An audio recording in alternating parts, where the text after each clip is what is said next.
via con i Family in Explorers. Ogni giorno è magia, ormai è magia.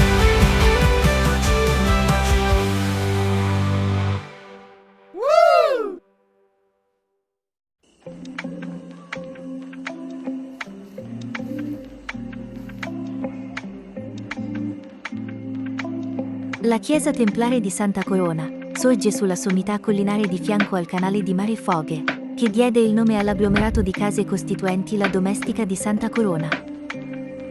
La sua edificazione risale alla seconda metà dell'undicesimo secolo.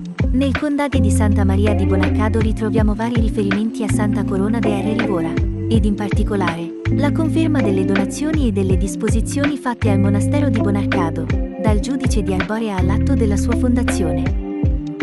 Pare che alla chiesa ci fosse annesso un ospedale dei Templari per i viandanti, che percorrevano la strada tra Otoca e Cornus, per poi passare ai camaldolesi di Bonarcado che la dedicarono a Santa Corona.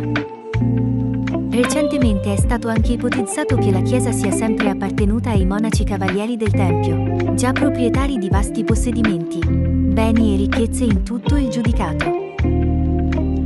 A partire dal 1800 divenne parrocchiale la chiesa di Sant'Anna e l'area circostante la chiesa di Santa Corona fu utilizzata come cimitero. Da quel momento in poi la chiesa fu misteriosamente abbandonata e infine lasciata crollare a partire dagli anni 30. Di essa si conservano solo alcune parti, e la maggior parte delle decorazioni caratteristiche e testimonianti le vestigia templari sono state portate via negli anni e sono ben visibili nelle facciate di alcune antiche case del paese.